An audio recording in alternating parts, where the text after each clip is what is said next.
उत्तर प्रदेश के मत्स्य पालन मंत्री संजय निषाद ने बृहस्पतिवार को आजमगढ़ दौरे पर अधिकारियों के साथ विभागीय समीक्षा बैठक की और योजनाओं के क्रियान्वयन को लेकर सख्त निर्देश दिए।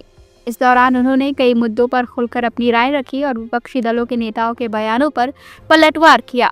मंत्री संजय निषाद ने कहा कि प्रधानमंत्री नरेंद्र मोदी का जन्मदिन देश भर में सेवा पखवाड़े के रूप में मनाया जा रहा है। उन्होंने दावा किया कि पीएम मत्स्य संपदा योजना और सामूहिक दुर्घटना बीमा योजना जैसी योजनाओं से गरीब परिवारों और मछुआरा समाज को बड़ा लाभ मिल रहा है।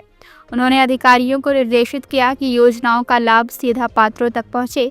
किसी भी स्तर पर लापरवाही बर्दाश्त नहीं की जाएगी। गोरखपुर में पशु तस्करों द्वारा युवक की हत्या के सवाल पर उन्होंने कहा कि अपराध की जड़ें बहुत गहरी हैं, जिन्हें पूरी तरह खत्म करने में समय लगेगा। हालांकि उन्होंने दावा किया कि मौजूदा योगी सरकार के प्रयासों से अपराध में काफी कमी आई है। उन्होंने कहा कि पूर्व की सरकारों में अपराधी ही विधानसभा पहुंचते थे, जबकि आज डॉक्टर, इंजीनियर और पढ़े लिखे लोग जनता का प्रतिनिधित्व कर रहे हैं।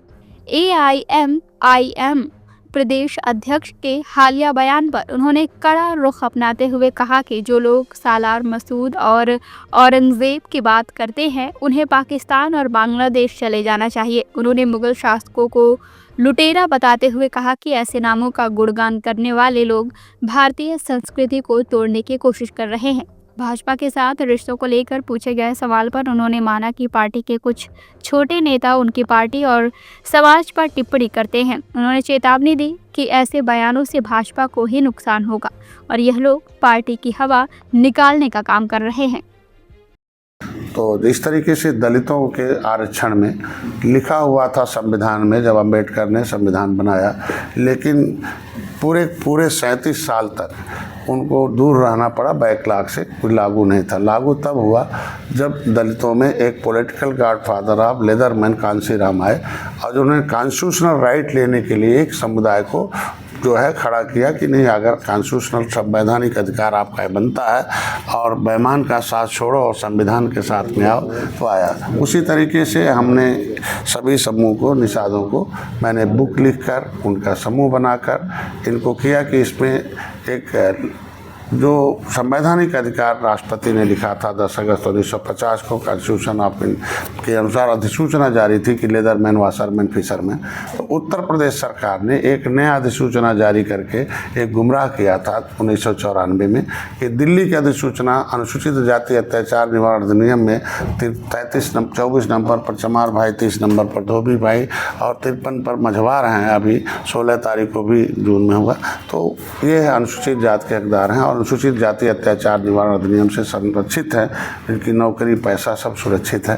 लेकिन उत्तर प्रदेश सरकार पिछली जो कांग्रेस और सपा बसपा के सहयोग से कांग्रेस चल रही थी, तो पब्लिक फाइल 74/4 देखिए, किसी भी रोग के कारण को एक्सरे करके जान लिया जाए और कारण दूर कर दिया जाए तो रोग ठीक हो जाता है। तो ये बेचारे इनके रोग पैदा करने वाले को नहीं हटाया जाएगा तो रोग है। 1994 में एक शासनादेश उत्तर प्रदेश में एक अधिनियम हुआ, उसका नाम है उत्तर प्रदेश लोक सेवा अनुसूचित जाति अन्य पिछड़े वर्ग आरक्षण अधिनियम 1994, और उसमें लिख दिया कि केवट मल्ला कश्यप कहार धीवर हैं पिछड़ी, अब ये खाएंगे खिचड़ी।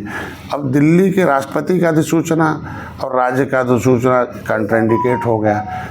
31 दिसंबर 2016 को हमने कहा no any have power the state government high court in the matter of SC/ST। तो ये कैसा कर दिया, तो राज्यपाल ने इसे संशोधित किया।